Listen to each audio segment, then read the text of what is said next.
We'll have some fun along the way. That's GB News headliners at 11 p.m. We won't put you to sleep, unlike some of the other paper review shows out there. So join us, 11 p.m, 7 nights a week.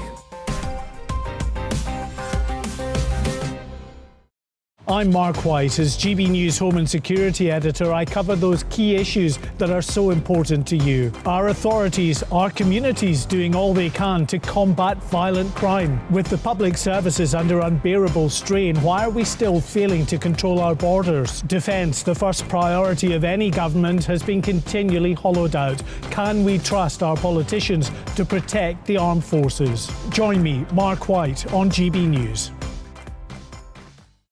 Join me, Nana Akua, on Friday, Saturday and Sunday afternoons on GB News. Expect fiery debate and passionate discussion as me and my panel tackle some of the biggest topics hitting the headlines. It's a place for everyone's opinion. No one gets cancelled, but no one gets an easy ride. Oh, she's on it today! Be ready for conversations that are fierce, frank and, of course, fun every Friday, Saturday and Sunday afternoon from 4 p.m. on GB News. Every morning from 6 o'clock, we'll wake you up with GB News Breakfast with all the stories you didn't know from the night before. So whether it's serious news, entertainment or your own news from all over our great nation, we're here to kick off your day with a smile. And the national media should be reflecting and reporting what's happening here. You will notice the northwestern accents. Whether you're with us on TV, radio or online, every morning, it's breakfast from 6 a.m. Hope you can join us.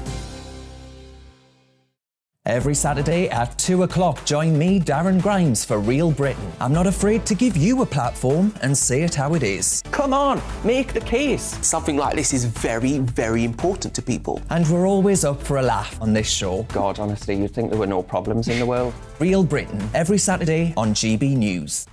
On the Mark Steyn Show, we cover the stories a lot of people are scared even to mention. The stuff that really matters with some of the world's biggest thinkers. Now is his opportunity to kind of take the steering wheel of history. Break away from the flop at 8 o'clock on GB News with the Mark Steyn Show.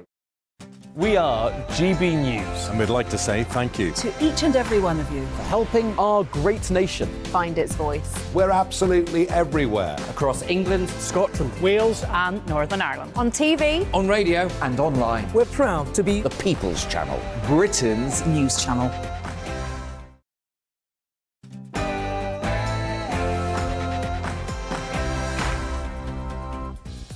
Very good morning to you. This is To The Point on GB News, live on your TV, radio and online.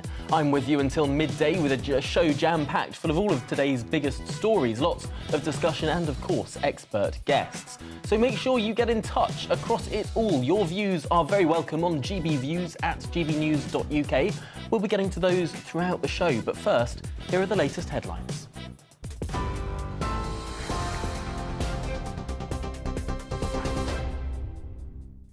A very good morning. It's just 1 minute past 10. I'm Rosie Wright, keeping you up to date on GB News. Thousands of corrupt police officers could be serving in England and Wales, with a report blaming poor vetting. After examining 8 forces, the police watchdog found officers convicted of domestic abuse or those who'd been accused of sexual assault who were employed. The report says the vetting process is questionable at best, and it found a common culture of misogyny, sexism and predatory behaviour towards female police officers. Hundreds of migrants have been moved out of the Manston Immigration Centre in Kent. The Immigration Minister, Robert Jenrick, says the number of migrants at the facility had fallen substantially yesterday, with more people expected to be moved today. The site had been significantly over capacity, with reports of dangerous conditions. The former Chief Immigration Officer, Kevin Saunders, says a long-term strategy is needed. Certainly there was a problem at Manston. Nobody can deny that. It's a short-term holding facility, which certainly over the weekend became a long-term holding facility. They've now moved people out of there, thank goodness. And so hopefully Manston will get back to what it's supposed to do and just hold people for 24 hours. But with the numbers that are arriving at the moment, they've got to be processed somewhere. The former Health Secretary, Matt Hancock, has defended his decision to appear on a reality TV show, as it will take him, he says, to where the people are, not sitting in ivory towers in Westminster. Matt Hancock has flown to Australia to take part in I'm a Celebrity, Get Me Out of Here. He resigned from Cabinet last year after breaching guidance on social distancing. He's had his Conservative whip suspended. Well, Labour's Shadow Secretary for Health, Wes Streeting, says Matt Hancock should be focusing on politics and his constituents. I don't have a problem with politicians going on all sorts of light entertainment programmes and places where you reach a slightly different audience. I think politics has turned a lot of people off and we've got a lot of work to do to rebuild trust. But it's such a big commitment of time in another country, detached from the real world, and you can see whether it's Matt Hancock's constituents or indeed the COVID bereaved families that are feeling aggrieved. You know, I think he's let himself down, but I think he's also let political life down as well. There are calls for Parliament to write off nurses' outstanding student debt as thousands of them leave the profession. It's a report from the Nuffield Trust that estimates that 40,000 nurses have left NHS England in the past year. Any nurse earning more than £27,000 who recently trained is now paying 9% on top of tax they're paying towards their student loan.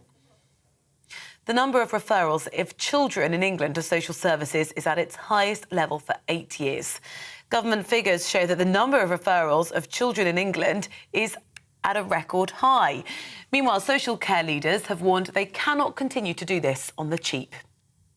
Well, meanwhile, England's adult social care sector say things have never been so bad. The Association of Directors of Adult Social Services says a staggering number of elderly and disabled people are not getting the support they need. Research shows around 600 people join waiting lists to be assessed for social care every day in England between November last year and April this year. In international news now, and North Korea has reportedly fired several missiles near Japan and 60 kilometres off the coast of South Korea.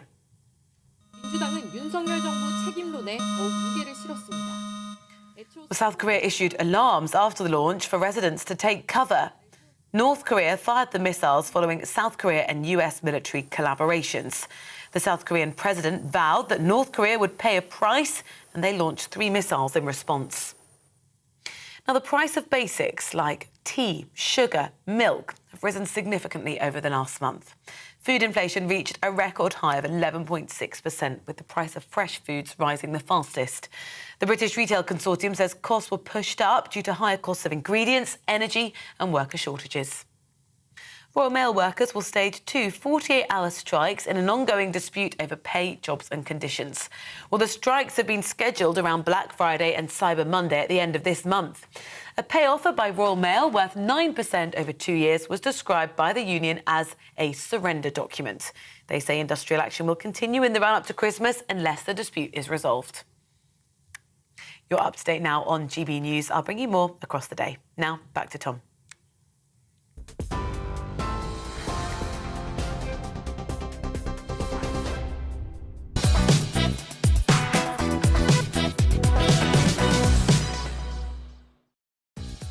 A very good morning to you. This is To The Point on GB News with me, Tom Harwood, on your TV, radio and indeed online. I've got a really great show lined up for you today to kickstart your day, so here's what's coming up this morning.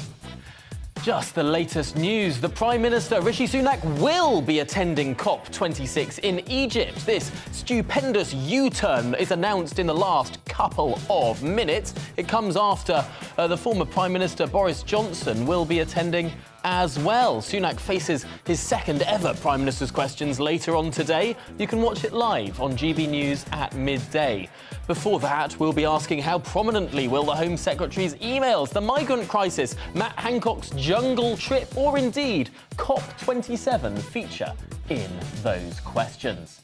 And campaigners have slammed authorities for inaction over sewage pollution in our seas. Why aren't regulators taking a firmer line on companies that dump sewage into our seas and rivers? I'll be chatting to campaigner and musician Fergal Sharkey about that a little bit later. And the Policing Inspectorate has revealed a culture of, quote, misogyny, sexism and predatory behaviour in many police forces, that the vetting process is failing too. Can we still trust the police? Well, let me know what you think. Our Home Affairs and Security Editor Mark White will bring us the latest on this very shortly. So we've got all that coming up and so much more across the programme, and through it all you can get in touch. As usual, gbviews@gbnews.uk is the address.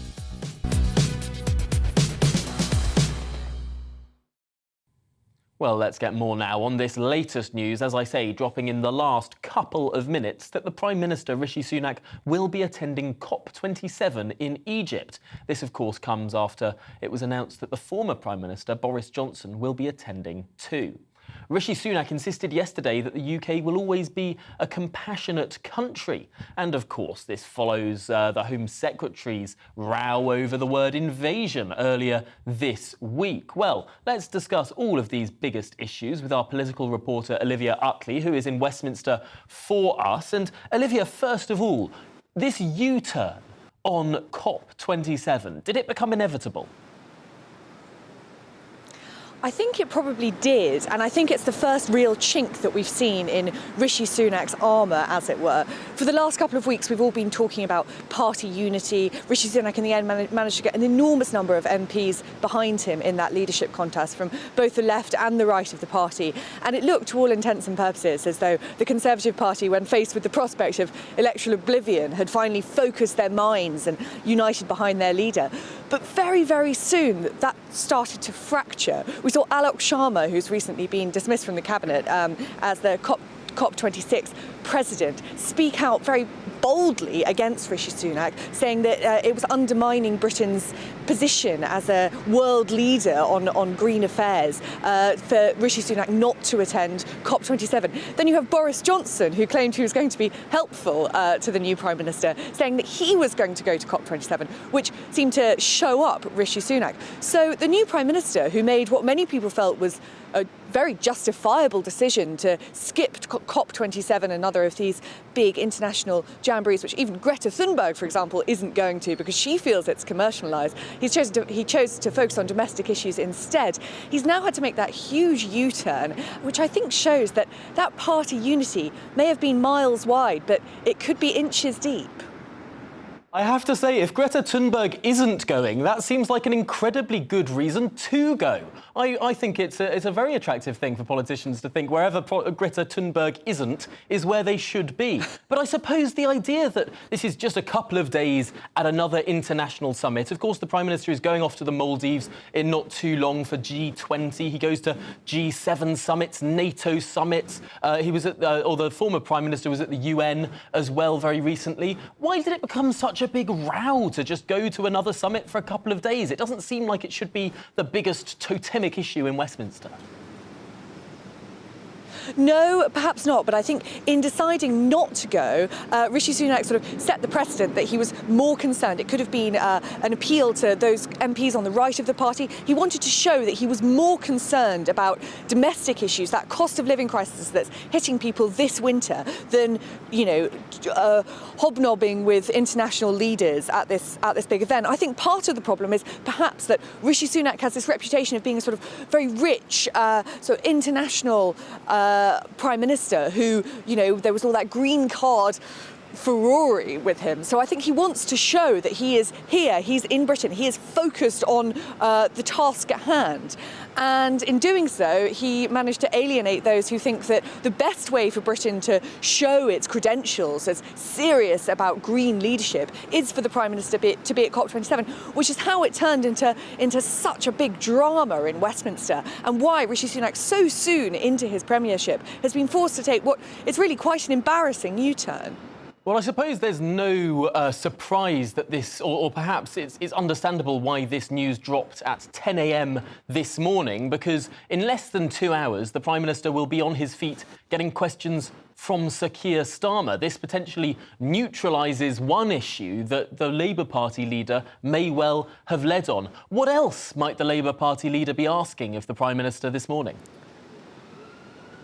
Well, of course, the Suella Braverman row rumbles on, and we've seen today those migrants leaving the facility at Manston, but that is not to say that the issue is by any means resolved. We've had Robert Jenrick, who's the immigration minister, say that there's going to be a new bespoke system for Albanian immigrants to process their claims quickly and deport them if that's the right answer. But, as Keir Starmer is sure to point out today, there are many holes in that plan. One of which is that under international treaty commitments, the UK is obliged to seriously consider any political asylum claims to the UK. And there's a whole army of human rights lawyers who will be ready to uphold those or at least to push through those commitments. So it's very hard to see how the Prime Minister can get himself out of this Suella Braverman-Manston hole without alienating one side of the party. Because remember, of course, the right have thrown their eggs in the basket with Suella Braverman and won't accept anyone else.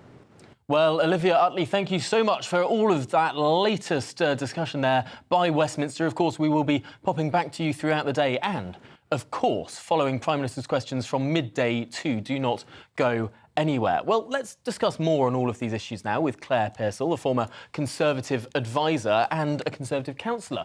Thank you for joining me.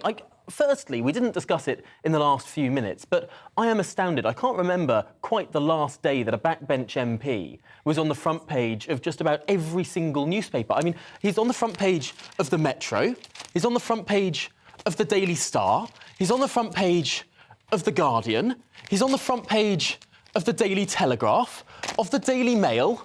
This man is on the front page of the Times. He's on the front page of the Sun and of the Mirror, and of course the Express as well. I mean, this is Hancock has taken over the country. He has done the one thing that no politician has done in at least the last 2 years. He has united everybody in thinking that he really is a shameless person for going off and taking the money to do I'm a Celebrity. I think the words of his association chair yesterday pretty much spoke for the rest of the nation and, you know, all fair play to him. It's a really important issue, so we might be laughing at it and the headlines are great and they're going to write themselves over the next few weeks.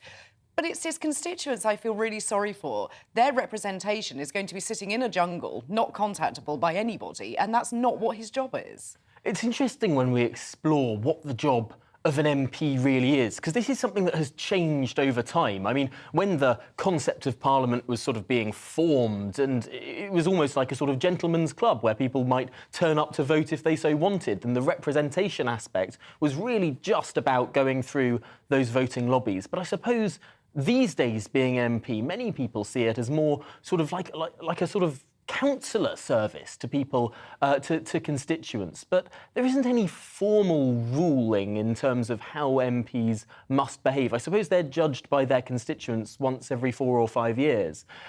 So looking to that, I suppose he's not breaking any formal rules.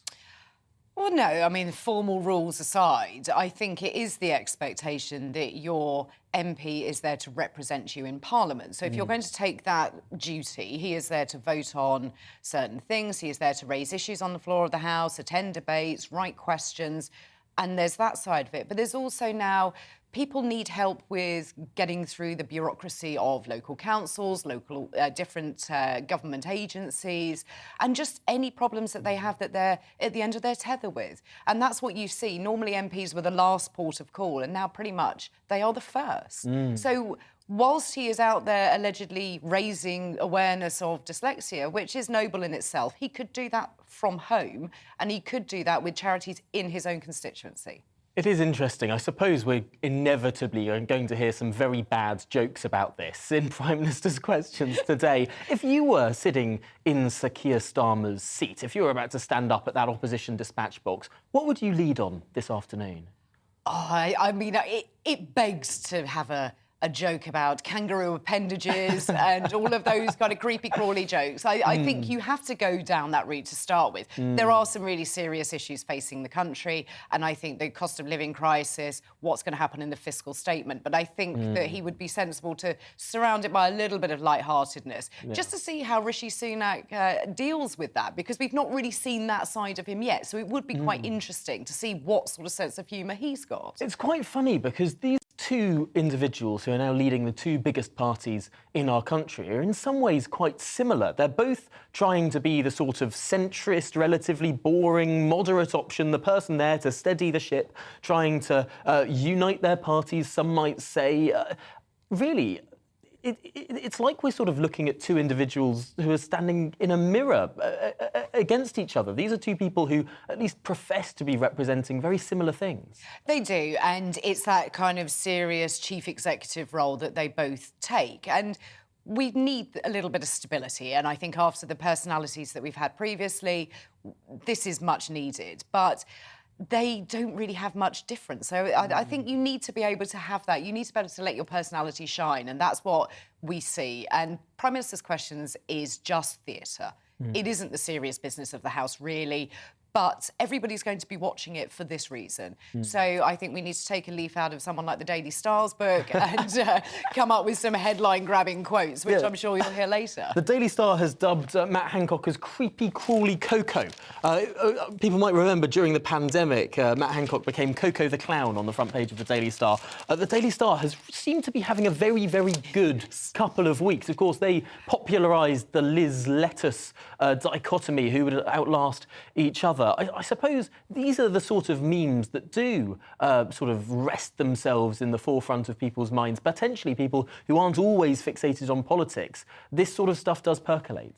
It does, and it brings people into being interested about politics, and I think that's a good thing. People need to understand what's going on in the country. They need to understand who is representing them. I'm not so keen on forever having lettuces put up there as a Prime Minister, but I think anything that encourages people to pay attention to what's going on, I think is only a good thing. I think we need to be involved in politics, and especially young people and things like that, and their YouTube feed, that's going to get young people in, and you need to expand that conversation out. So it's not a bad thing. There is, bit of both, really, on that. I have to say, the number of people who dressed up as a lettuce for Halloween was really quite staggering. I saw a number on TikTok. But Claire Purcell, thank you so much for joining us this morning and talking through those issues from the very, very important to the less so. Well, coming up after the break, the idyllic Cornish coast has turned from blue to brown. Local campaigners have said this was because sewage discharges into the seas. So how big a problem is sewage pollution? We'll be exploring that after this.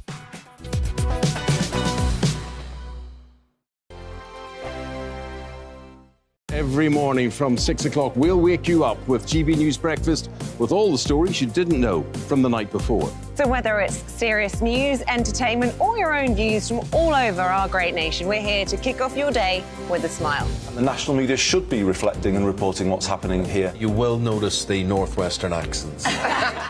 Whether you're with us on TV, radio, or online, every morning, it's breakfast from 6 a.m. Hope you can join us.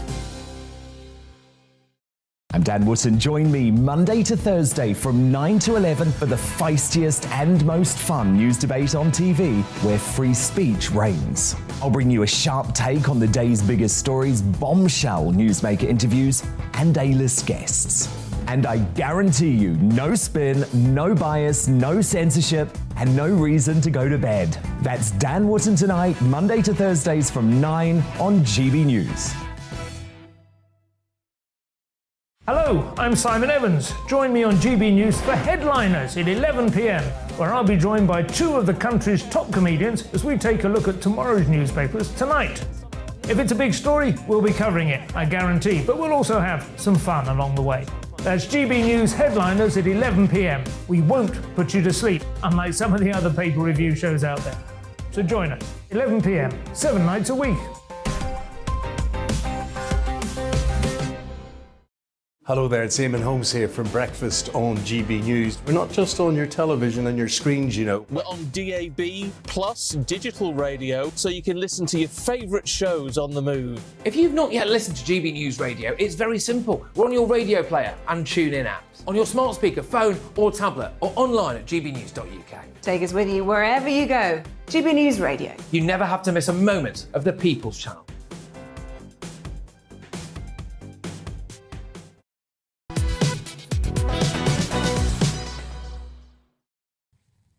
Well, it's 10:22 and this is To The Point with me, Tom Harwood. We're live on your TV, online and on your radio this morning too. And our next story today, the idyllic Cornish coast of St Angus turned from a picturesque blue to a slushy brown. Local campaigners have said this was because sewage pollution is pouring into our seas, while the local MP, Cheryl McElroy, insisted that the colour was because of runoff from nearby fields. But how big a problem is sewage pollution? Well, campaigners Surfers Against Sewage say, quote, "We saw 370,000 sewage discharges into our rivers and seas in 2021. That's 2.6 million hours of sewage being discharged into some of our most beautiful, cherished blue spaces. People are getting sick. But are they right? And how big of an issue is this? And who, frankly, do we blame? I'm delighted to be joined by Fergal Sharkey, former vocalist for punk band The Undertones, of course, and passionate campaigner for our waterways. So thank you for joining us this morning. Firstly, what made you get involved in this sort of campaigning? But to be perfectly honest, I was quietly minding my own business in retirement, gently standing on riverbanks. I'm chairman of one of the oldest fly fishing clubs in the country, and it was through spending far too much time on riverbanks, watching the slow decline and actually, ultimately, the strangulation, if not ecocide, of rivers in this country. To give you a very simple background message, every single river in England is polluted, and one of the largest sources of that pollution is, in fact, the water industry, if that helps answer your question. It does seem that there has been, however, a great deal of misinformation around this subject. There was a vote on the Environment Bill last year that attracted a lot of criticism online, where potentially people were misreading it a little bit. MPs were said to have voted to allow sewage to flow into rivers, whereas actually it wasn't changing anything. It was just voting down a proposed amendment from the Lords. I wonder, has anything really particularly changed here, or are we just putting this situation under a microscope like we haven't before? We're not at all, actually, and government has been on the back foot on this. What changed and what concerned people that night, up until August the 26th this year, dumping sewage into the environment was illegal. And that's not just me saying that.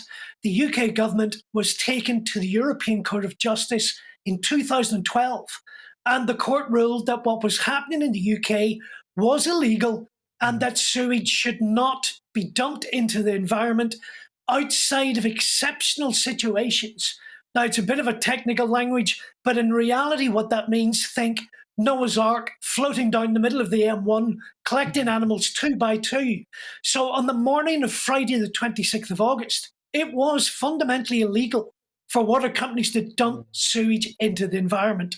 That afternoon, because of what went on in Parliament almost a year ago, it is now legal for water companies, and for at least the next 28 years, it will be legal for water companies to dump sewage into the environment, so long as they can argue they are doing something, and I'm actually quoting the legislation, to doing something to make a progressive reduction in the adverse impacts, whatever any of that means.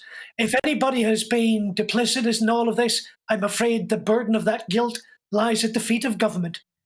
And yet we look at the situation in 2012. Yes, it became illegal to dump sewage in the waterways, but it didn't stop happening. Sewage continued to be dumped in the waterways right through from 2012 onwards, despite that ruling. And so the Environment Bill, in the way that it was drafted, was trying to recognise, the government would argue, trying to recognise the reality and trying to find a way to make sure that sewage companies and water companies may well invest in the kind of infrastructure to stop it happening. Are we at risk at looking back over the last 10 years through rose-tinted spectacles and trying to pretend, really, that just because something is written in law, it wasn't happening in reality? Well, the reality of that and the answer to that question, I think you'll find with the regulator Ofwat. Last year, Ofwat wrote to the water companies on 2 occasions. On the first occasion, reminding them that under the legislation from 1991, they have a statutory obligation to effectively deal with the contents of the sewage systems. That's the job they're doing. That's the business they're in. It doesn't matter what's in the sewage system. It doesn't matter how it's got there. That's the job they were given from day one. And the more important thing, Ofwat also reminded the water companies that in the regulator's opinion, they've had all of the funding necessary and all of the money they needed to meet that obligation for the last 30 years, something water companies have to certify with the regulator annually. They've been doing that for 33 years. They've had the money. They've confirmed that. They clearly haven't spent it on the sewage system. The question becomes, what happened to that money? That's money that came out of water bill payers' pockets. Well, if I tell you that water companies have paid out £72 billion in dividends to their shareholders, might that help resolve the conundrum of where our money has gone? Because it clearly has not been spent on the water and the sewage system.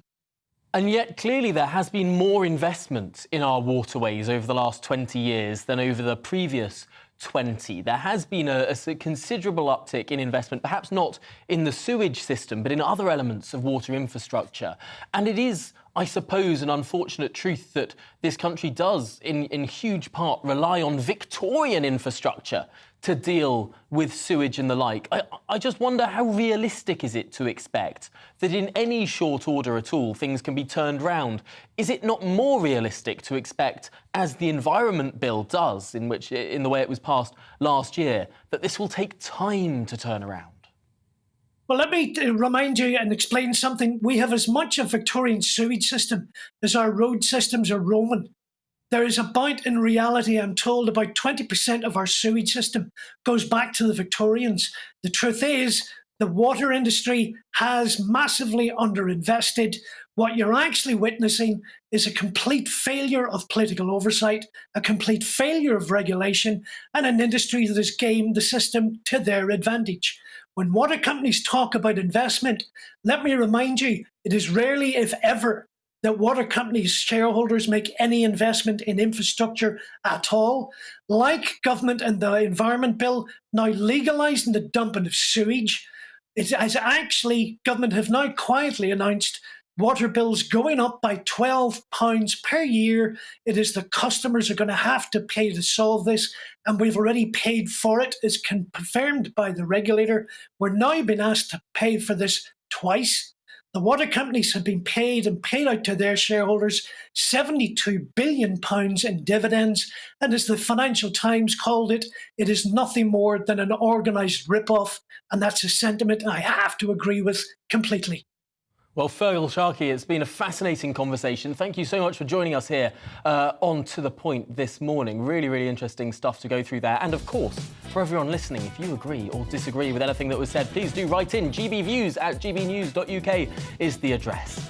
After the break, we'll be talking about a damning report that claims there could be thousands of corrupt police officers serving across England and Wales. Can we, the public, trust the police? Let me know what you think on that too. But before all of that, a look at this morning's news.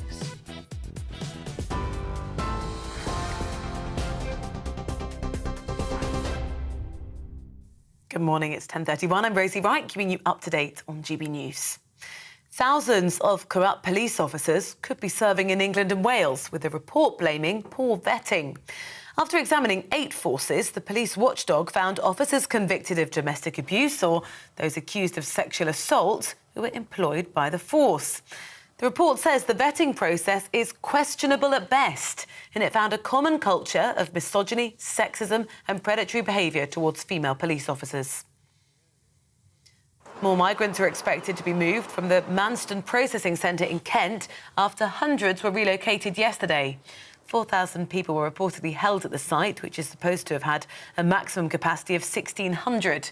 The Immigration Minister, Robert Jenrick, says the number of people at the facility has fallen substantially.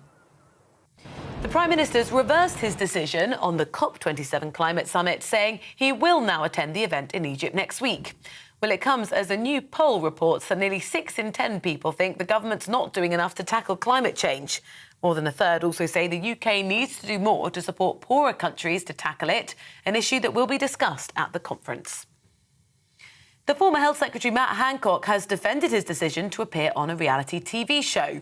Arriving in Australia to take part in I'm a Celebrity, Get Me Out of Here, he says the show will take him to a place where the people are not sitting in ivory towers in Westminster. Matt Hancock resigned from Cabinet last year after breaching guidance on social distancing. He's had his Conservative whip suspended. The price of basic food items like sugar, tea and milk have risen significantly over the last month. Food inflation reached a record high of 11.6%, with the price of fresh foods rising the fastest. The British Retail Consortium says costs were pushed up due to higher costs of ingredients, energy and worker shortages. We're on your TV, we're online and on your DAB+ radio. It's GB News.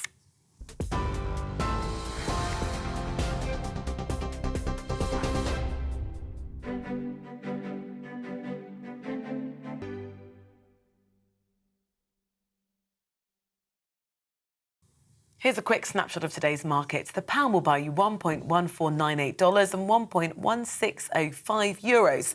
The price of gold is £1,439.86 per ounce, and the FTSE 100 is at 7,180 points.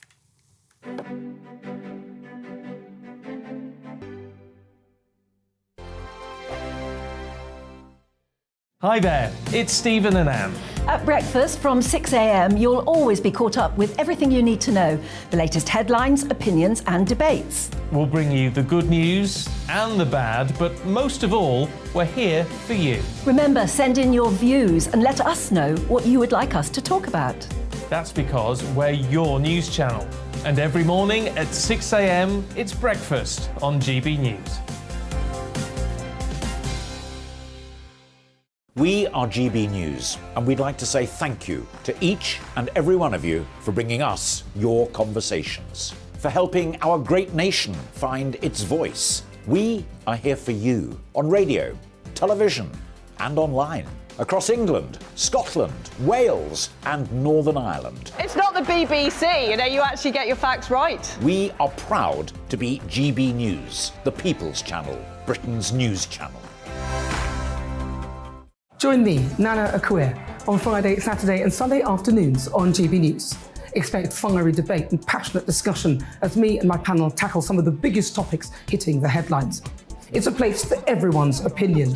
No one gets cancelled, but no one gets an easy ride. Oh, she's on it today. Be ready for conversations that are fierce, frank, and of course, fun. Every Friday, Saturday and Sunday afternoon from 4 p.m. on GB News.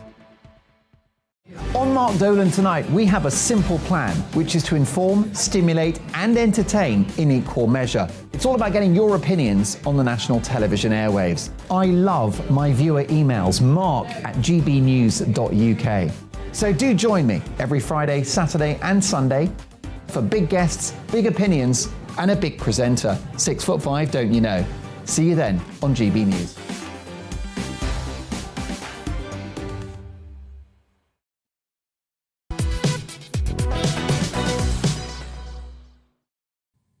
Very good morning to you. It's 10:36 and this is To The Point with me, Tom Harwood, on GB News. We're live on your TV, online and indeed on DAB Radio Plus this morning. Now, a fresh warning from the police watchdog that potentially thousands of corrupt officers may be serving in English and Welsh police forces.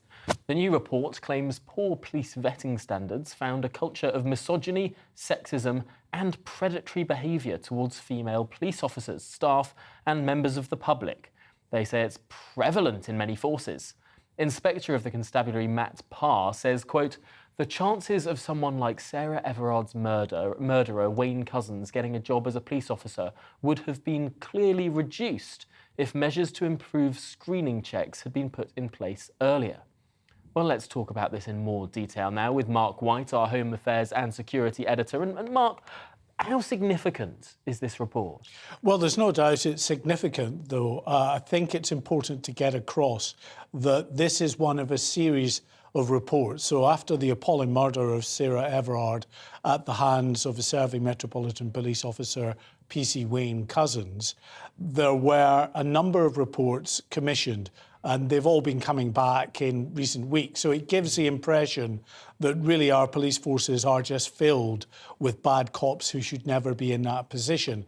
I think that misrepresents the situation, but they are individually highlighting concerns that need to be addressed. And in particular, this report was looking at vetting procedures in police forces, an extrapolation of police forces, 8 forces in England and Wales, large forces, small forces, different parts of the country, as representative of the 43 forces in England and Wales, and they found that those vetting procedures that you're supposed to be vetted when you join the police service were just not robust enough, that they're not weeding out people who had links to criminality, who had behaviours that would have really raised some serious questions about whether they were appropriate material So to it's be, not to be that there's police no officers. vetting whatsoever. Vetting was going on, but it wasn't up to scratch. No, everybody that joins the police service is vetted, but it's about the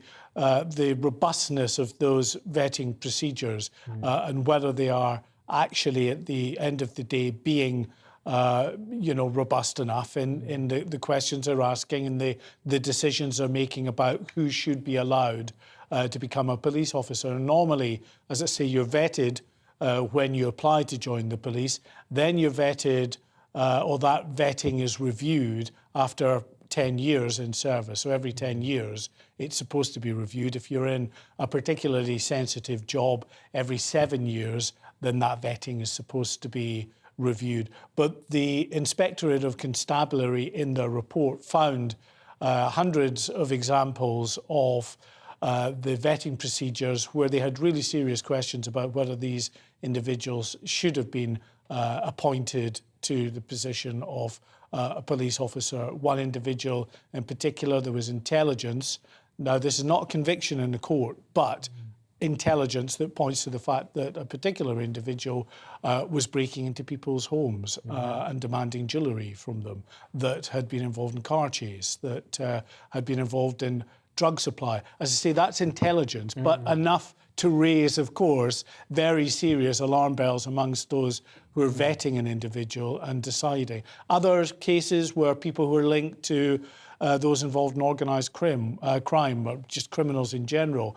But the inspectorate said, Tom, that they can understand why a police force might want to take a risk on an individual even if they are related to a criminal. You're not responsible for what a relative does. And actually, it might make you a better police officer because of the experiences that you've had with a criminal in your family. Although I suppose red flags raised and questions over deeper investigations. Let's bring in Peter Blexley now, former Scotland Yard detective. And Peter, this is not a new problem, I suppose. There have always been questions about the police, about the kind of people who join the police and the kind of people who might be attracted to such a role in society. What's your experience of how many bad apples there really are in our police forces? Well, what I have to say first and foremost is there is no sugarcoating of this report today.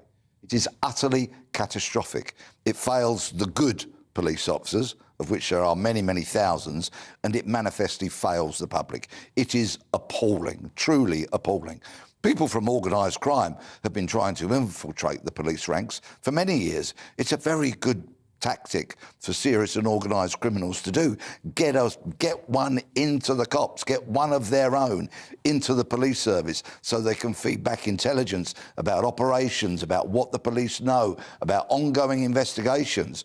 All the more reason why the vetting has to be robust to ensure that criminals can't join. Of course, I'm all for diversity. Absolutely. And the police service needs that so that it accurately represents the public at large. But you know what? Employing criminals is taking diversity just a step too far. But looking at what we've seen in the last 3 years or so, and the prominent examples that we've seen, Wayne Couzens being the most famous, no doubt, is that something that is new? Or are we simply shining a light more on something that has always existed in our police forces? Sadly, misogyny and sexism isn't something new within the police service. My wife served for over 30 years in the police, and when we were discussing this story today, she said in many regards she felt that nothing's changed. But of course, it should. It is 2022, not 1982. We don't need these kind of dinosaur attitudes and people within policing. We want respect amongst the rank and and file of the police and the senior officers. We need it. We demand it. The public want it. Because when a victim of crime calls the police, say, for example, the victim of a sexual crime, a sexual offence, they do not want a misogynist turning up to, in the first instance, investigate that crime. We want good, honest, decent people. And whilst there may always, of course, be a rogue element, everything must be done to boot them out. Now, a lot of people would say that the police forces of this country have moved on leaps and bounds from where they were in the 80s and the 90s on issues of racial equality and the like, that the police is a fundamentally different sort of structure now, that there have been reforms, that there have been new processes in place. What does this report say about that? Have we been looking at this with far too rose-tinted spectacles, or have these reforms simply not stretched to every corner of our police force? You are absolutely right. A lot of people deserve credit for moving the police service forward from the dark days of the late 70s and early 80s when I joined. However, there are systematic failings within our police services that allow this misogyny to not be challenged. And actually, part of the problem of the culture of police is that those who blow the whistle, those who challenge and therefore raise issues within the service, are often regarded as troublemakers themselves. There needs to be a complete re-evaluation of what integrity actually means, and that those who challenge unacceptable behaviour will be applauded, will be promoted if need be, not necessarily in the rank kind of structure, but promoted as fine examples of people to follow. There is a defensiveness within policing, and that, of course, leads to a culture of cover-up and corruption. This needs to be tackled. And Mark, the implications of this report, what have the reactions been from the people who matter, from the people who will be reading this and perhaps taking on what it says to change things? Yeah, I mean, the College of Policing, for instance, they say they welcome this, and the 43 recommendations made by the Inspectorate of Constabulary to try to tighten up those vetting procedures, they say they will adopt. The Home Secretary is emphasising in a statement this morning that police forces and chief constables should act absolutely as a matter of urgency on those processes. I will say, though, there is some concern within the service at what we're seeing at the moment in terms of a very significant recruitment, a massive recruitment drive, which is for 20,000 new officers to be in place by March of next year. And with those who would normally resign and retire in the course of any given year anyway, actually over a few years you're talking about 50,000 new officers, and real concern there that actually in the rush to get all these people in place to meet government's expected targets, that those vetting procedures perhaps are not as robust as they should be because of the urgency to try to recruit from this pool of people. That's a really profound point about target culture there. Mark White and indeed Peter Blexley, thank you so much for joining us on this really important discussion there. No doubt you at home will have views about this too. Email in gbviews@gbnews.uk for your thoughts, and we'll get to those a little later in the show. But next today, the Prince of Wales warns we mustn't forget about protecting endangered animals, despite the planet going through pretty turbulent times. He was speaking at the annual Tusk Awards at Hampton Court, which Prince William helped set up as it marked 10 years of celebrating conservation work in Africa. Well, our royal reporter Cameron Walker was there, and a warning: his report contains some flashing images. The criminal gangs facilitating wildlife trafficking. You will face serious consequences. A cause championed for decades by the Prince of Wales. In a cost of living crisis, it's perhaps easy to forget the threats piling up for Africa's wildlife. But the annual awards last night, hosted by conservation charity Tusk, was a chance for star guests to highlight the work of conservationists across Africa. And the Decade of Awards was championed by both Prince William and his cousin Peter Phillips. Alumni have since gone on to bring poaching levels to near zero in an area of Kenya, and elephant death rates have been reduced by 66% in Zambia between 2018 and 2020. Tusk's boss, Charlie Mayhew, thinks protecting wildlife is very important to the Prince of Wales. Right from day one in 2005, when he became our patron, he has always demonstrated a deep passion for the continent, its people and its wildlife. His determination to try and do what he can to elevate the debate on the illegal wildlife trade, and through his initiative United Wildlife, he's been amazing. Achilles Biaruhanga received the Prince William Award for a lifetime of conservation work. He's helped transform wetlands into a birdwatcher's paradise, engaging locals in the benefits of tourism. As a boy, he was arrested 5 times for causing a nuisance, but what was once considered a crime is now a conservation career. One of the things that we had to do was to train young people as guides, those who would be guiding tourists.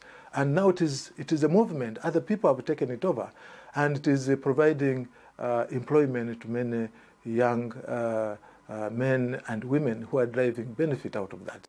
Prince William also stressed the need to help locals during his speech. Today, His Royal Highness is bringing together conservationists from last night's awards for a special meeting at St James's Palace, all united in a common cause, helping locals improve their livelihoods so they in turn can protect the animals who live around them. Cameron Walker, GB News. Well, I'm delighted to say that Cameron Walker joins me now in the studio, fresh from those awards last night. And I suppose the question that many people at home will be having is, how is this relevant to our lives? We're facing a cost of living crisis. Heating bills are going through the roof. Many people are having to choose between heating and eating. Doesn't it look a little bit out of touch for the Prince of Wales to be gallivanting around talking about saving animals and species in Africa? Well, that was one of the points which the Prince of Wales made in his speech, Tom. He acknowledged the fact that the world is going through very tough times at the moment, but he said we mustn't forget the fact that there is a real threat going on to wildlife in Africa, but that in turn affects the local communities and local livelihoods of people on the ground having to deal with things such as drought or a lack of funds to improve their livelihoods. So the whole point of Tusk, the charity who was focusing on these awards last night, is all about empowering communities to see how, by protecting the nature and the natural world around them, their livelihoods will actually be improved through things like tourism, rather than destroying habitats for farming and indeed poaching as well, and the illegal wildlife trade. So the awards last night, it's the 10th anniversary of the awards. It brought back alumni from the last 10 years who have continued to make a real difference across the continent of Africa. As you saw Achilles in the in my piece there, but there was also a number of others who were there last night. One successfully brokered peace between 2 rival tribes in Kenya, and it's now a conservation model for community conservation. Another has doubled Rwanda's grey-crowned crane population, which is a big endangered bird. Gorillas have been protected from COVID-19 through another project that's been going on. And of course, we saw that there was a star-studded event last night. Stanley Johnson, the Prime Minister's father... Former Prime Minister's father. Former Prime Minister's father was We've been through so many Prime Ministers recently, it is hard to... But it is... I suppose it is interesting looking at the international element of this. Clearly, the Commonwealth is something that the royal family holds very dear. It was the Prince of Wales' grandmother's big, I suppose, a huge element of her life, something she saw that was so important to her role. Is this the modern royal family focusing importantly on so many of those African countries and indeed countries elsewhere in the world that people may worry, may drift away from the Commonwealth following the demise of Her late Majesty? Well, it's the modern royal family having an influence on the whole world, Tom. I think you're right that the Queen was very passionate about the Commonwealth. The King now is, and I'm sure the Prince of Wales is, as we can see from projects he's doing like Tusk and the conservation work he's doing, place a huge importance on the Commonwealth and maintaining the Commonwealth. And we're not talking about the Commonwealth of the 1950s, where Britain was arguably still a bit of an empire. This is a family of nations who come together for causes to make people around the world's lives a lot better. So that's kind of the idea of the Commonwealth nowadays, which is why there's a particular focus on Africa, and perhaps by restoring nature, protecting nature in 10, 20 years' time, when the Prince of Wales eventually becomes king, or indeed slightly longer, Africa will be in a much better position than it currently is. Really, really interesting stuff there. Cameron Walker, thank you for bringing us that latest from the Tusk Awards last night. And I'm fascinated by this subject because, of course, Liz Truss over the summer, when she was campaigning to become Prime Minister, promised fast-tracked trade deals with Commonwealth countries. It's a question as to whether Rishi Sunak will place the same sort of priority there. Notably, however, he did have recently a phone call with Narendra Modi of India, saying that a trade deal with India is a priority. Hopefully, more with Commonwealth countries will come soon as well. Keep your thoughts coming in on all of this. GB Views at gbnews.uk. I think we've got time to just read out one or two. I've got some interesting thoughts on Matt Hancock here, because Steve has written in to say that Matt Hancock worked his socks off during COVID. He faced the public daily and was hounded by the press. He was snubbed by Sunak. I think he should do whatever he wants because we, the public and the government, have shafted him big time. Give him a break. Well, that's the view from Steve. However, Martin does not disagree. He says, enough already. He's only going... Oh, no, Martin agrees, actually. God, there's a bit more Hancock support than I was expecting here. Martin says, enough already. He was only going to be gone 2 weeks. Nadine's constituency didn't fall apart when she went. This faux outrage from politicians, celebrities and journalists is just hypocrisy. And Jeff agrees. Gosh, there's so much Hancock love in the inbox this morning. I'm genuinely surprised. Jeff has said the way in which Sunak snubbed Hancock in public was beneath contempt. If I was him, I'd have opted for the jungle. Elaine has said that Labour MP David Lammy rallies the troops on his radio show every weekend. He's entitled to be a guest on the radio, but not host a new show. Gosh, there's a lot of people saying that Matt Hancock has actually done the right thing. But on other issues, John has written in to say Sunak has U-turned. This, of course, on COP27. How pathetically weak. Kenneth agrees on this issue, saying, why is Sunak going? They all fly down there in private jets just to figure out how they can they can tax us more. And PK has written in to say COP27 is not very green, in that hundreds of people will be travelling to Egypt. Also, having COP conferences every year is also not very green. So, please, if you do actually disagree with Matt Hancock going to the jungle, write in, because I'm genuinely surprised that so many people have been writing in to say that they sympathise with Matt Hancock, that Matt Hancock deserves a break, that he's doing the right thing. What's your thoughts on that? Of course, also on the Tusk Awards, on the police report, and indeed on the issue of PMQs. What are your thoughts? Perhaps time for one more. Linda has written in asking about the fertility rate, something we were discussing on the briefing this morning. Why does Britain need to have children when we are letting thousands of illegal immigrants into the country? I feel like a foreigner in my own country, says Linda.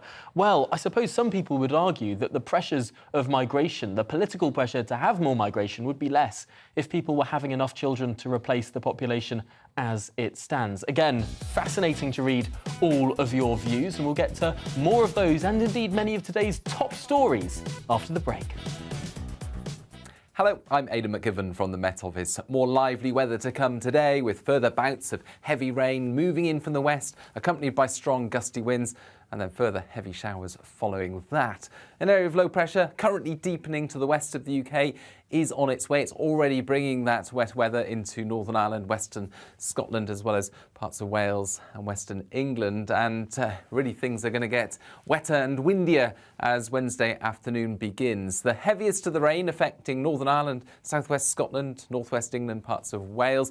Risk of disruption in places, and this strong area of winds accompanying the wet weather, gales around coasts and even inland, 55 to 65 mile/hour wind gusts around exposed coasts. Now, East Anglia in the southeast avoids the rain and much of the wind until later, but that rain pushes in during the evening and then it continues for a time, and it will be very blustery along the south coast. Some lively winds expected at times. Showers follow for northern and western Scotland, Northern Ireland, northwest England, parts of West Wales. And of course, with that wind, it's going to be a mild night for most, but temperatures dipping into the mid-single figures in the north whilst staying in the teens across parts of the southeast. And it's in the southeast of England, East Anglia, along the south coast, where we'll see further wet weather at times during Thursday. It will come and go, I think, but likely to persist in places throughout the day. Showers following to many places further west and north. A fresh feel, I think, still breezy, but not as windy. And the wind's picking up, I think, later in the day around southwestern shores. And a cluster of particularly lively showers moves in from the southwest to affect parts of Wales, the south and southeast later of England. And these showers, well, they'll be accompanied by thunder and hail and gusty winds. So an awful lot of weather happening over the next couple of days. Quieter conditions on Friday with some sunshine, but more wind and rain on the way for the weekend.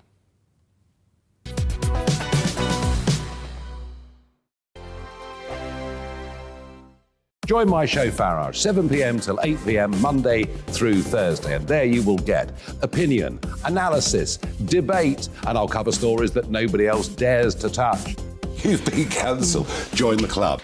Oh my goodness me. And then for the last 15 minutes, talking pints. We're over a drink. We have a civilised conversation with someone.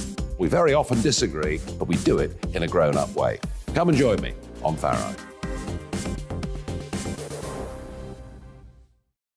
We are GB News. And we'd like to say thank you To each and every one of you. for helping our great nation. Find its voice. We're absolutely everywhere. Across England, Scotland, Wales and Northern Ireland. On TV. on radio, And online. we're proud to be The People's Channel.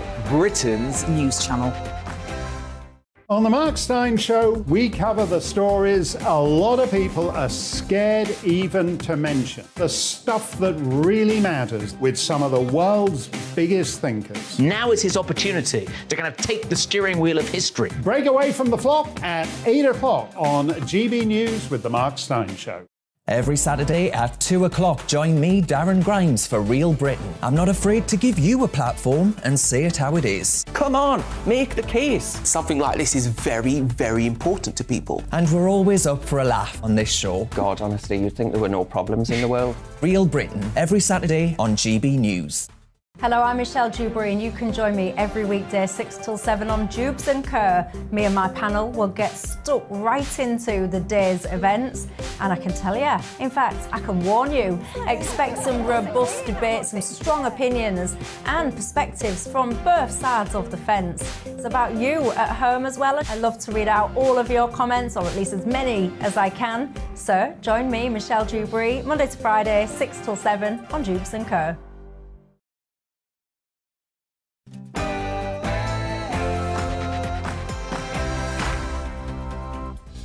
A very good morning to you. This is To The Point on GB News, live on your TV, radio and online. I'm here with you until about midday with the show jam-packed full of today's biggest stories, discussion and indeed expert guests. So make sure you get in touch with your views as usual. gbviews@gbnews.uk is the address to email. We'll be getting those throughout the show. But first, it's time for the latest headlines.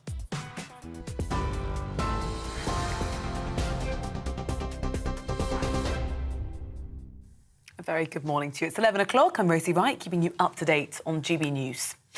Thousands of corrupt police officers could be serving in England and Wales, with a report blaming poor vetting. After examining 8 forces, the police watchdog found officers convicted of domestic abuse or accused of sexual assault were employed. The report says the vetting process is questionable at best. It found there was a common culture of misogyny, sexism and predatory behaviour towards female police officers. Former Scotland Yard detective Peter Blecksky says the report's disappointing. It is 2022, not 1982. We don't need these kind of dinosaur attitudes and people within policing. We want respect amongst the rank and file of the police and the senior officers. We need it. We demand it. The public want it. Because when a victim of crime calls the police, say, for example, the victim of a sexual crime, a sexual offence, they do not want a misogynist turning up to, in the first instance, investigate that crime. More migrants are expected to be moved from the Manston Processing Centre in Kent after hundreds were relocated yesterday. 4,000 people were reportedly held at the site, which is supposed to have a maximum capacity of 1,600. The Immigration Minister, Robert Jenrick, says the number of people at the facility has fallen substantially. The former Chief Immigration Officer, Kevin Saunders, told us a long-term strategy is needed. Certainly there was a problem at Manchester. Nobody can deny that. It's a short-term holding facility, which certainly over the weekend became a long-term holding facility. They've now moved people out of there, thank goodness. And so hopefully Manchester will get back to what it's supposed to do and just hold people for 24 hours. But with the numbers that are arriving at the moment, they've got to be processed somewhere. The Prime Minister has reversed his decision on attending the COP27 summit, saying he will now go to the event in Egypt next week. Posting the announcement on social media, Rishi Sunak said there's no long-term prosperity without action on climate change.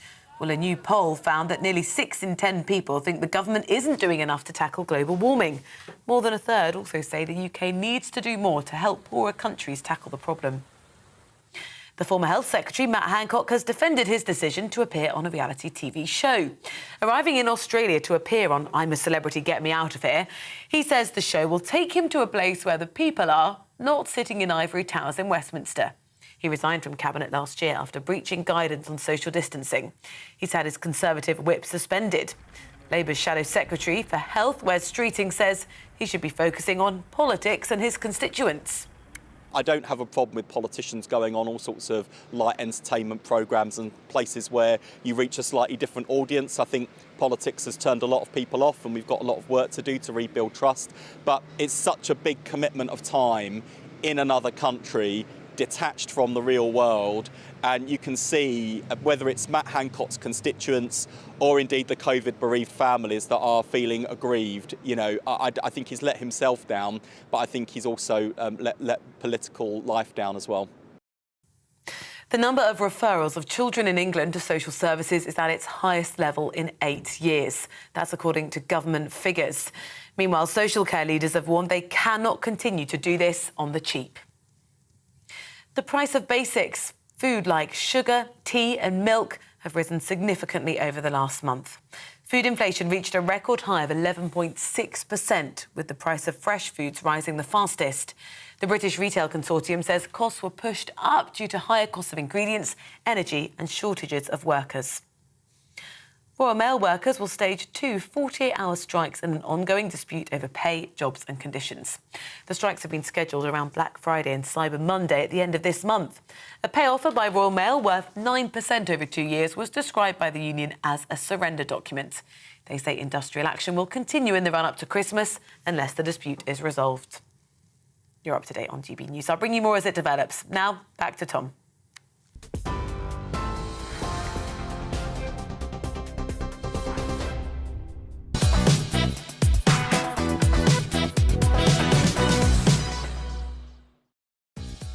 Good morning, this is To The Point on GB News with me, Tom Harwood, on your TV, radio and indeed online. We've got a really great show lined up for you today over our final 45 minutes. So here's what's coming up this morning. Just the latest news today. Prime Minister Rishi Sunak will be attending the COP27 summit in Egypt. This comes, of course, after former Prime Minister Boris Johnson said he will be attending too.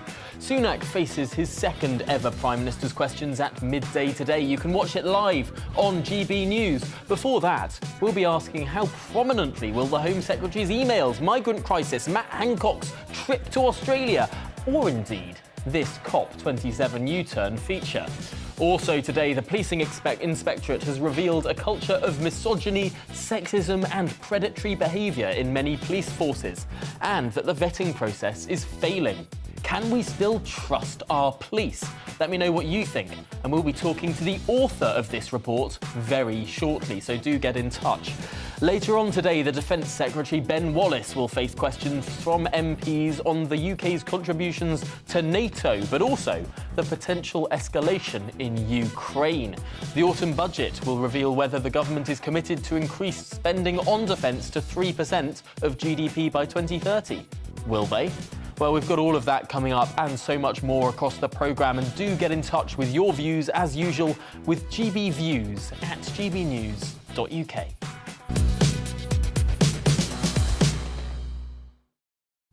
Well, as we just mentioned, the Prime Minister has announced in the last hour that he will indeed be attending COP27 in Egypt after all. This, of course, follows Boris Johnson announcing he will be attending. Could that have pressured the new Prime Minister?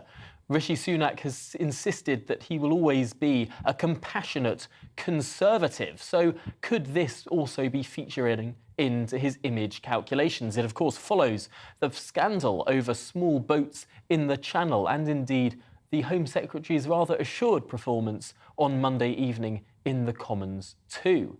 Well, the Prime Minister will have to face down questions on all of this from midday, but let's have a little look forward now with the former Brexit Party MEP Ben Habib. Ben, first of all, what do you expect Sir Keir Starmer would be most wise to ask the Prime Minister in just an hour's time? Well, you know, last week was a very assured performance by Rishi Sunak. Keir Starmer had a virtual open goal, but he failed to really lay a punch on him. He could have attacked him on his wife's personal tax arrangements. He could have attacked him on Suella Braverman's appointment. He had a go at both of those, but he simply failed to slot the ball. And today's PMQs is going to be very interesting, because if Rishi Sunak can keep this up, I think that's great for the Conservative Party, isn't it? It's going to bind people behind him. They can see that he is a leader, at least in the House of Commons, and some of the fractures that were so evident in the Conservative Party should heal. So it's an important PMQs, and I suspect Rishi Sunak will do well. He is a very slick, assured speaker, isn't he? And he is clearly trying to be all things to all people, standing by Suella Braverman on the one side, but announcing now he'll be going to COP27 on the other. I suppose it's no coincidence that this announcement came just a couple of hours before Prime Minister's questions, perhaps expecting that Sir Keir might ask on COP. Yeah, it could be. I mean, I'm disappointed with Rishi Sunak over his own energy policy. You might recall that during the contest for the leadership, he committed to fracking, and now he's reversed that. And if you listen to what Michael Gove has to say generally about the environment,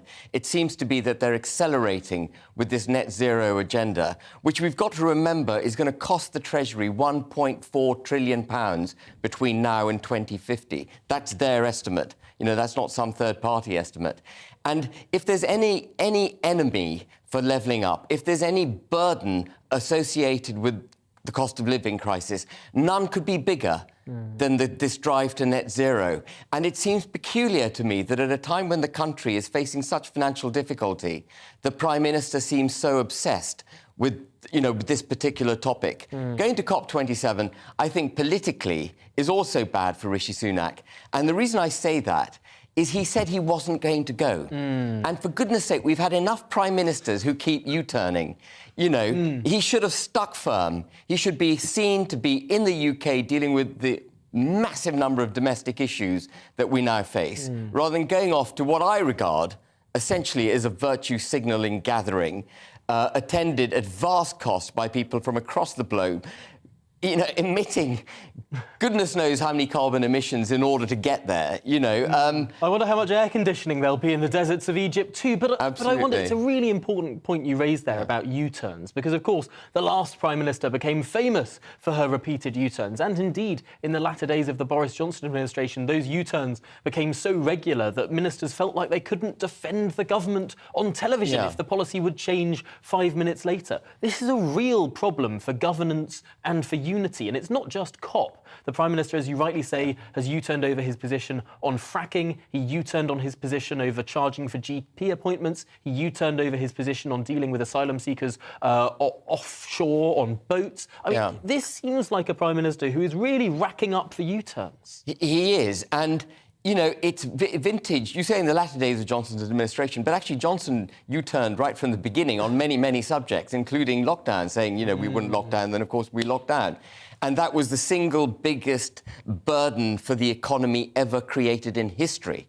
You know, people need to recognise that lockdowns cost this country £500 billion, and we're still paying.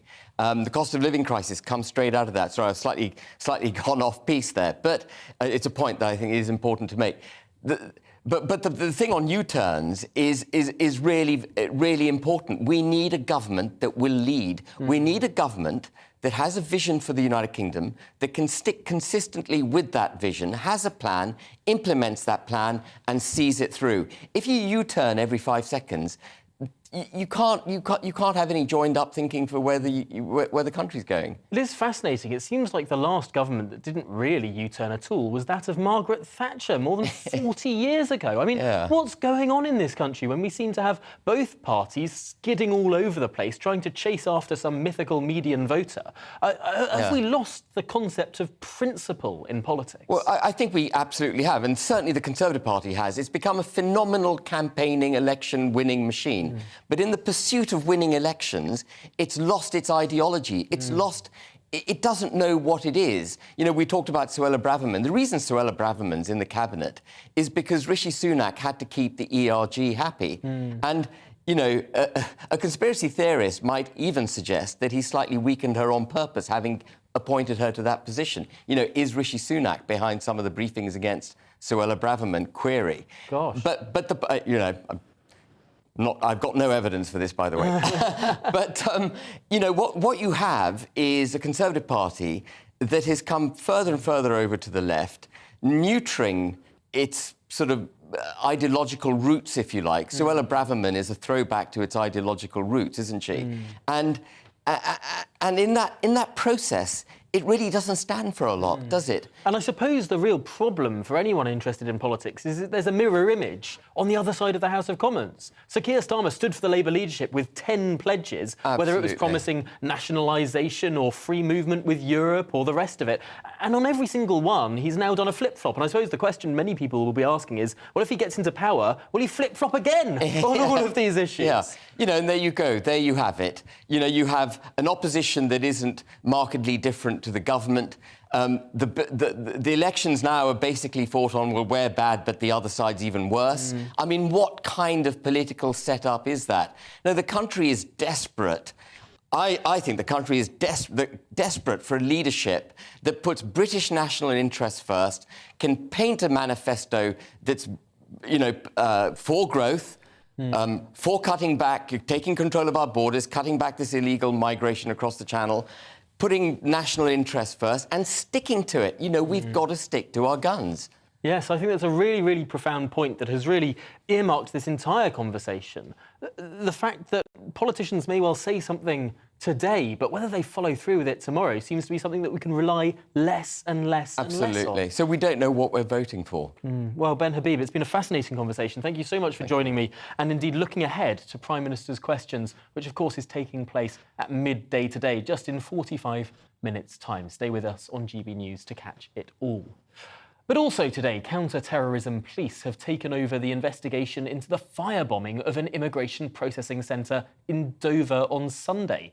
Andrew Leake from Buckinghamshire is believed to have killed himself after throwing 2 or 3 incendiary devices.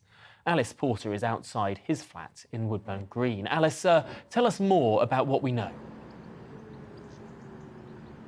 Well, the 66-year-old lived here in this very quaint village in Buckinghamshire. I've spoken to a couple of his neighbours and they described Andrew Leake as very pleasant. Sometimes he would chat to you, sometimes he wouldn't.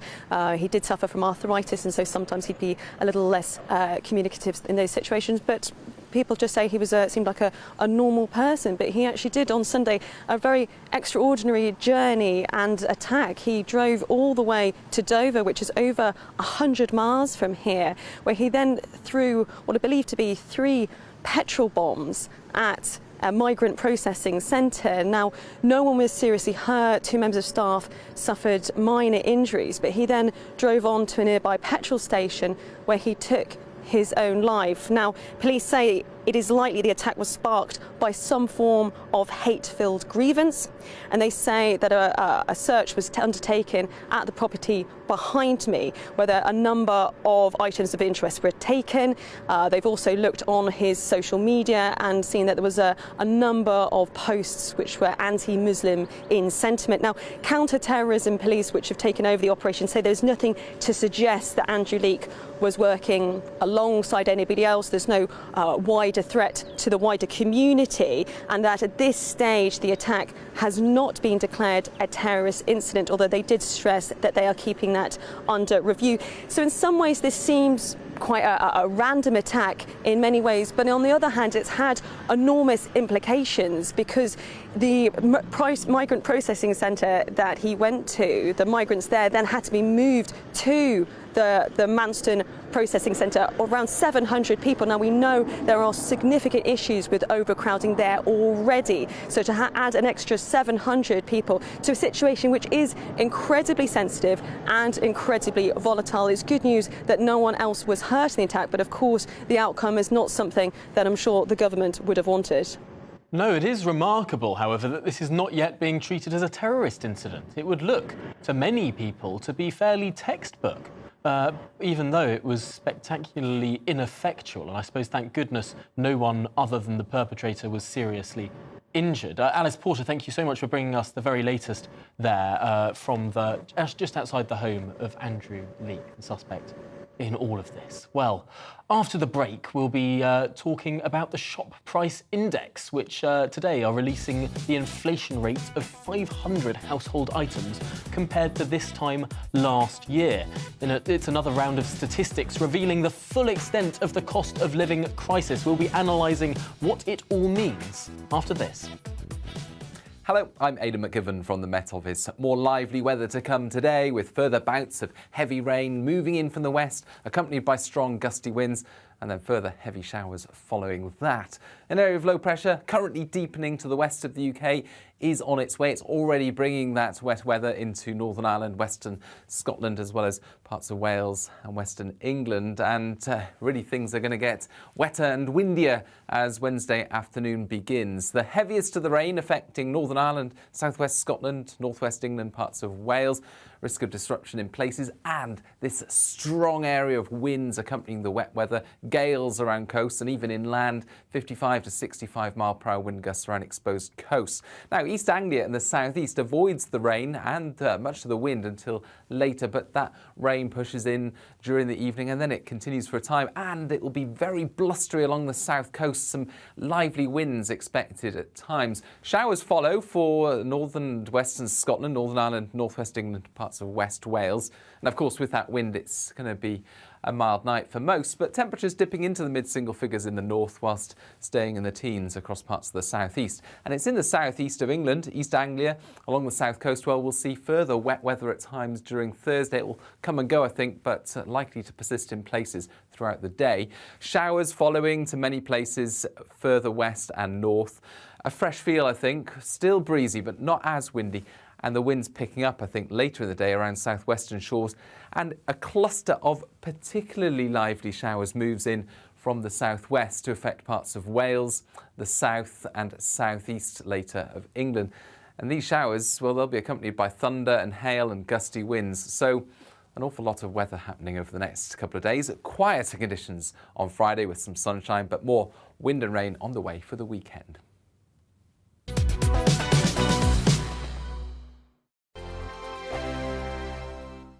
Every morning from 6 o'clock, we'll wake you up with GB News Breakfast with all the stories you didn't know from the night before. So whether it's serious news, entertainment, or your own views from all over our great nation, we're here to kick off your day with a smile. And the national media should be reflecting and reporting what's happening here. You will notice the northwestern accents. Whether you're with us on TV, radio, or online, every morning, it's breakfast from 6 a.m. Hope you can join us. I'm Dan Wootton. Join me Monday to Thursday from 9 to 11 for the feistiest and most fun news debate on TV, where free speech reigns. I'll bring you a sharp take on the day's biggest stories, bombshell newsmaker interviews, and A-list guests. And I guarantee you, no spin, no bias, no censorship, and no reason to go to bed. That's Dan Wootton Tonight, Monday to Thursdays from 9 on GB News. Hello, I'm Simon Evans. Join me on GB News for Headliners at 11 p.m, where I'll be joined by two of the country's top comedians as we take a look at tomorrow's newspapers tonight. If it's a big story, we'll be covering it, I guarantee, but we'll also have some fun along the way. That's GB News Headliners at 11 p.m. We won't put you to sleep, unlike some of the other paper review shows out there. So join us, 11 p.m, 7 nights a week.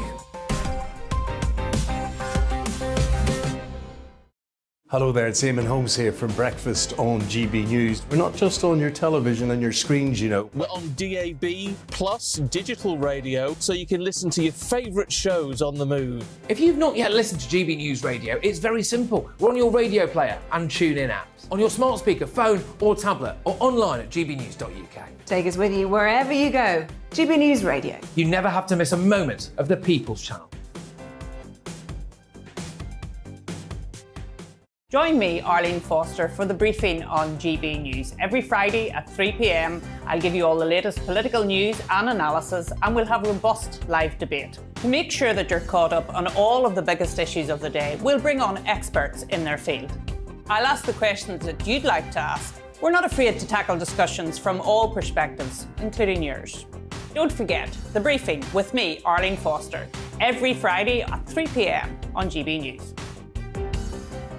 Hello, I'm Alastair Stewart, and I'd invite you to join me at noon on Saturdays and Sundays for Alastair Stewart and Friends. I've been in this business for over 40 years. Now, here at GB News, I've never been happier. I get to choose the big stories that really interest me. We hear what you have to say, and you hear what I have to say. I really hope you can join me, noon on Saturdays and Sundays.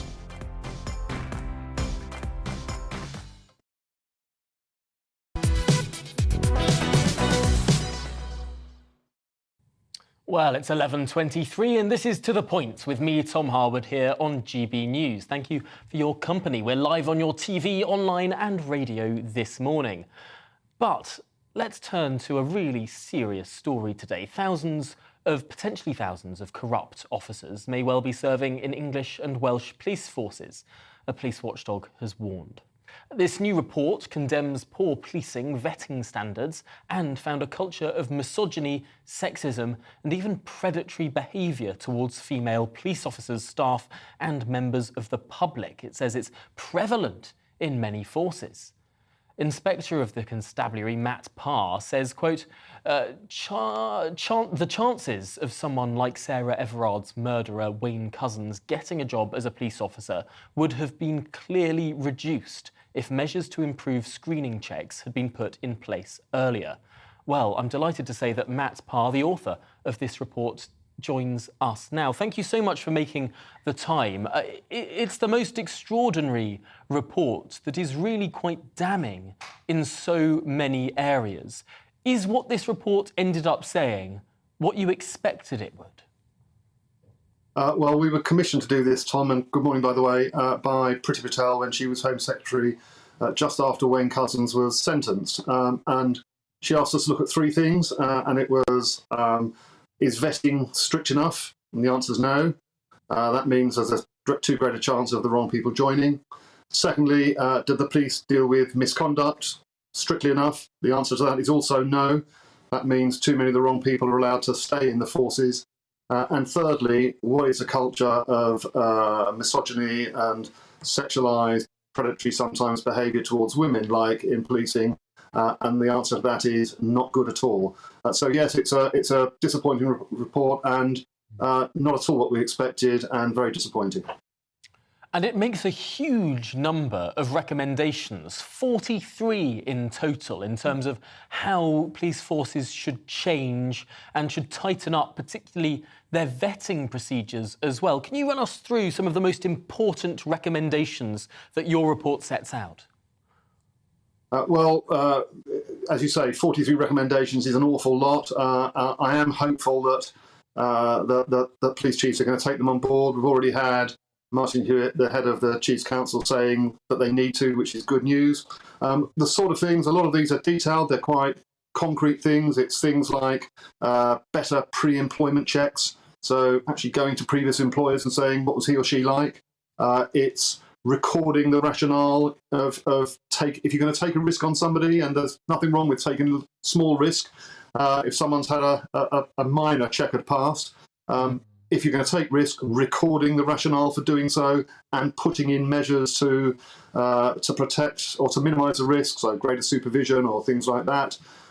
Reducing the periodicity for vetting checks, and a whole range of others. And what they're all designed to do is just to frankly raise the bar of how easy it is for people with checkered pasts to join the police. Now, interestingly, your report also mentions this drive to recruit 20,000 extra police officers by next year, and the potential for that carrying some risk, this rush to reach a government target of a number to be employed, that may well lead to some corners being cut. What do you say specifically around this target? Hey, look, everybody's welcomes the increase in police numbers. It's overdue, and there isn't a chief constable anywhere in the country that isn't glad to have the opportunity to employ more police officers. What it can't be used for is an excuse for taking too much risk with people. So this idea that forces are under such pressure to recruit that they've got to recruit people they shouldn't, I just don't buy that at all. I think the office of a police officer is so important, it's so special that they need to hold themselves to a much higher standard. They don't want to be. I don't want the police to be representative of the public. I want them to be representative of the best qualities in the public, and that means a much lower tolerance for bad behaviour, a much greater focus on misconduct, and frankly, a stamping out of behaviour, particularly towards women, which has absolutely no place in a modern workforce. Yes, I suppose that neatly answers the question of isn't this just something that every single element of society sadly has to deal with, that there are so-called bad apples in any sort of section of society, that the police should be held to a higher standard there.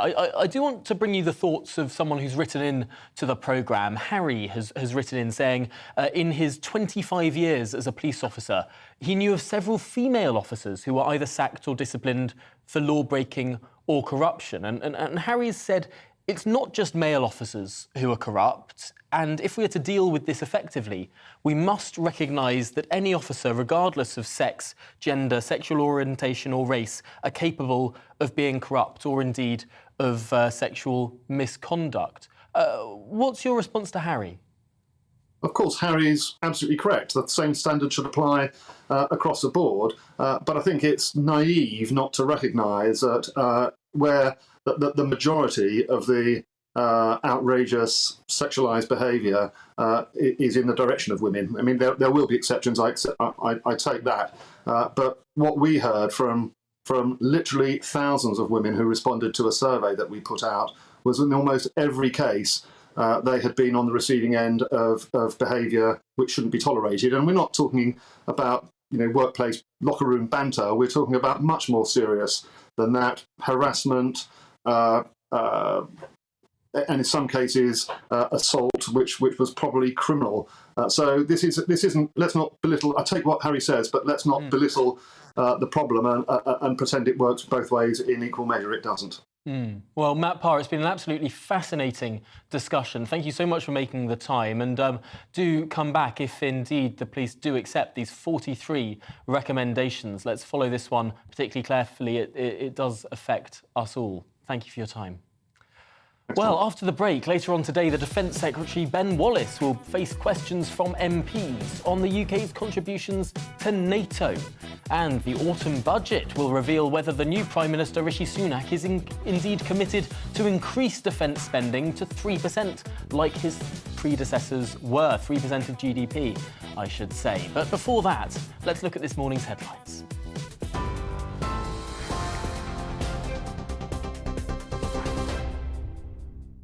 Good morning, it's 11:31. I'm Rosie Wright, keeping you up to date on GB News.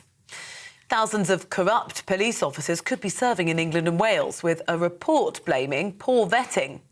Now, after examining 8 forces, the police watchdog found officers convicted of domestic abuse or accused of sexual assault were employed in the force.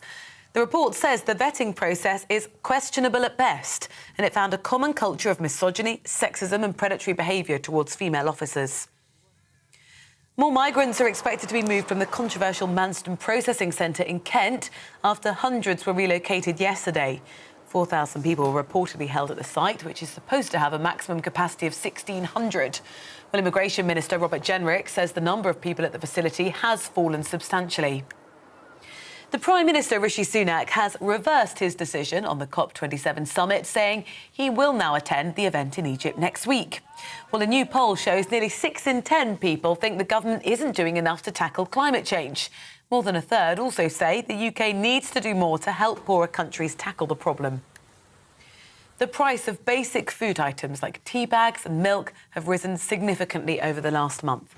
Food inflation has reached a record high of 11.6%, with the price of fresh food rising the fastest.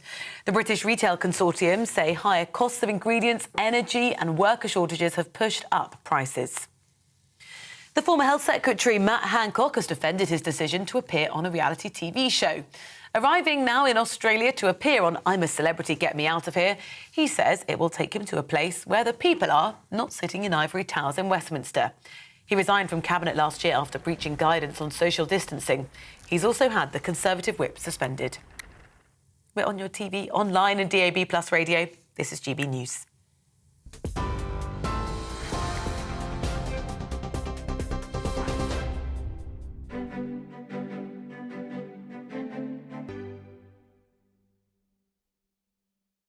Here's a quick snapshot of today's markets then. The pound will buy you $1.1505 and €1.1623. The price of gold is at £1,438.51 per ounce. And the FTSE 100 is at 7,158 points.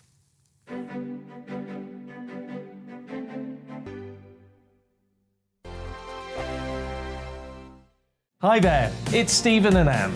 At breakfast from 6 a.m, you'll always be caught up with everything you need to know, the latest headlines, opinions and debates. We'll bring you the good news and the bad, but most of all, we're here for you. Remember, send in your views and let us know what you would like us to talk about.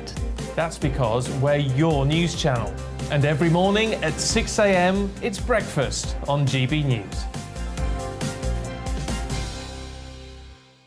We are GB News, and we'd like to say thank you to each and every one of you for bringing us your conversations, for helping our great nation find its voice. We are here for you on radio, television, and online, across England, Scotland, Wales, and Northern Ireland. It's not the BBC, you actually get your facts right. We are proud to be GB News, the People's Channel, Britain's news channel.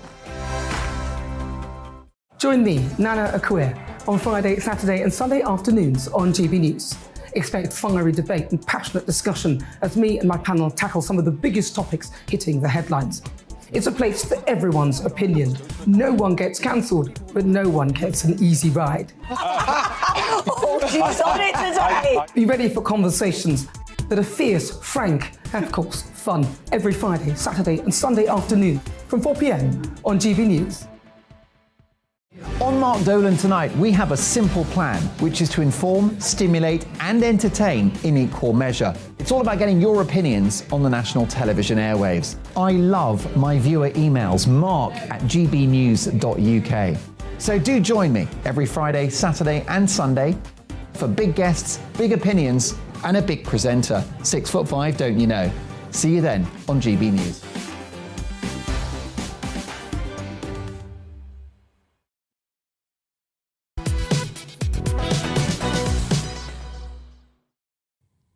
Good morning, it's 11:36 and this is To The Point with me, Tom Harwood, on GB News. We're live on your TV, online and on your radio this morning too.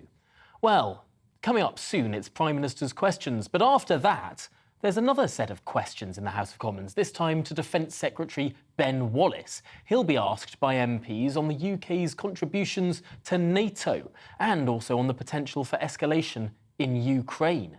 Now, the autumn budget is set to be announced on the 17th of November, and that will reveal whether Prime Minister Rishi Sunak will commit to the commitments of his predecessors, that is, to raise spending on defence to 3% of GDP by 2030. But Ben Wallace has said he was aware there will be a spending challenge that the government is facing. Let's discuss all of the issues facing our defence establishment now. I'm joined by former head of counter-terrorism at the MOD, Major General Chip Chapman. Thank you so much for joining us this morning. First of all, it's interesting that whenever the Prime Minister, Rishi Sunak, has been asked about this 3% of GDP by the end of the decade question, he has avoided answering it. Is it likely that we're going to see this abandoned? We will see it abandoned, and Ben Wallace actually gave us a hint of that yesterday. He was speaking at the International Relations and Defence Committee in the House of Lords when he said that he wasn't confident that they would reach have the 3% of GDP, which Liz Truss promised. So unlikely to happen. I have to say that the 2% GDP is probably mathematically ridiculous, and what is more important in the NATO context is to match the budget with real force planning in the future. I suppose that is a pertinent point, that an arbitrary percentage of GDP doesn't mean a specific number of tanks or of personnel or of anything else. Clearly, if the economy contracts, then actually spending less on the armed forces would be a higher percentage of GDP in some circumstances. I wonder, therefore, what should be the guiding principles here in terms of how we deal with our defence budget, which still, I think many people don't know, is one of the highest in the world. Yeah, and at the moment it's governed by the Comprehensive Spending Review of 2021, which should give us 48.6 billion by 2024-25, which is a 1.5% real uplift from the previous baseline. And they did aspire to have 0.5% above inflation. That's not going to happen. Now, what Ben Wallace also said yesterday was that the integrated review refresh, because of the changing world, if indeed it is changing, should be ready by the end of the year. So what governs that? Well, there are two things, and they haven't really changed from the integrated review, in my opinion, of last year. That is the first one. It mentioned that Russia continues to pose the greatest nuclear, conventional and sub-threshold threat, by which they meant the hybrid warfare that we're seeing. And secondly, that the rising power of China is by far the most significant geopolitical factor in the world today. Both those remain the same. The thing we're really dealing with at the moment is Fortress Ukraine, make sure that Ukraine doesn't lose. And what's our contribution to that? And what is the contribution of other countries, including non-NATO countries, to making sure that the Russians are ultimately defeated? And I suppose that is a firewall that protects European security as well. It's not just to help the people of Ukraine. There's also an incredibly selfish thing in terms of making sure that Ukraine prevails and that Russia doesn't sort of instigate this domino effect and go further and further still. I wonder, though, given that the United Kingdom is the second highest contributor of military aid to Ukraine after only the United States and the scale of their economy, what impact has that had on our own armed forces, on our own supplies? Well, that's an interesting one, because technically the answer is it should have had no effect, and that is that operations are not funded from the core defence budget. They are funded from the Treasury Reserve. Now, of course, that is borrowed money. Now, no one's made a statement on that yet, so that's an interesting one to look at. But again, you have to look at that slightly wider again, in that the percentage of defence budgets which the UK has contributed, which is 6.7% of a higher budget, is far less, for example, than those countries who know what it's like to live under Russian oppression. And that's why countries like, for example, Latvia give 40% of their military budget, Lithuania 16.7%, Estonia 37%, Poland 15%. They know that the grand strategic objective of Russia is to take back lost territories and spheres of influence. They know what that's like. We don't. So that's why we need to try and sustain it. They will sustain it. Us sustaining it is slightly more difficult if Russia uses those hybrid warfare techniques. So, for example, economic coercion of the energy prices and things like that. It's interesting looking back over the last decade or so. The United Kingdom has been relatively rare in terms of being one of those major NATO countries that does actually meet that 2% spending commitment when it comes to defence. In your view, how quickly do other countries now need to catch up? Because I know there has been some change of mood, particularly in France and Germany, potentially spending more on their armed forces now. when will they reach, frankly, where we already are? Well, there's a new strategic concept which came out in June this year under the Madrid NATO summit, which gave us a new posture, force posture, which will be thickening of forward deployed elements in Europe. So they will need to catch up in the next 1 or 2 years to make sure that the commitments of that Madrid summit are actually made. So, for example, that was going from forward deployed battle groups, that's something around 1,200 men, to forward deployed brigades, which can be 3 times that. Now, that will also catch the UK out at the moment, not in terms of, we have, for example, a 1,200-man battle group in Estonia. We have allocated a brigade rather than forward deployed a brigade, because we would struggle to do that in terms of armour, having only 3 armoured regiments, of which two squadrons are forward deployed at the moment to Estonia at any one time. Well, it's a really, really interesting situation, and one that is clearly quite fast-moving still across our continent. But for now, Major General Chip Chapman, thank you so much for your thoughts there on what is, I think, a more profound element of our national public spending than people had thought in the previous years. Well, now, today, workers from across Britain are descending on Westminster to lobby their MPs for better pay and conditions. They're calling on the government to deliver a £15 minimum wage as soon as possible, a real pay rise for public sector workers, and a ban on flexible zero-hours contracts, and an end to the practice that they call fire and rehire. It's a curious package that, of course, would cost businesses a lot of money as the country is facing recession. Well, earlier our reporter Ellie Costello caught up with the General Secretary of the Trade Union Congress, Francis O'Grady. For goodness sake, you know, we've got a government that is lifting the cap on bankers' bonuses at the same time as driving down nurses' pay. Something has gone very wrong with our values in this country. If any government thinks that's okay, they should be ashamed of themselves. So you today are calling for workers in the public sector for a cost of living proof pay rise. What does that look like? 'Cause with inflation running at 10%, are you asking for a 10% pay rise for every key worker? We're saying that no worker in our key public services should have to face real pay cuts on top of a decade of pay cuts. And that means that there should be a pay rise that at least matches inflation. And if the government needs to fill that black hole that was made by the Liz Truss government and that disastrous mini budget, then they should be looking at taxing those who can afford to pay more. Big corporations, the wealthy, we've seen the 4 biggest banks in Britain making a profit of £33 billion.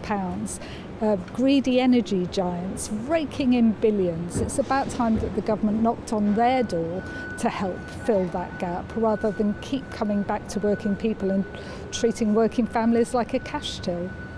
Brilliant, Francis. And just one more question. I was going to ask you about the 2 p.m. members will be meeting with their MPs. Yes.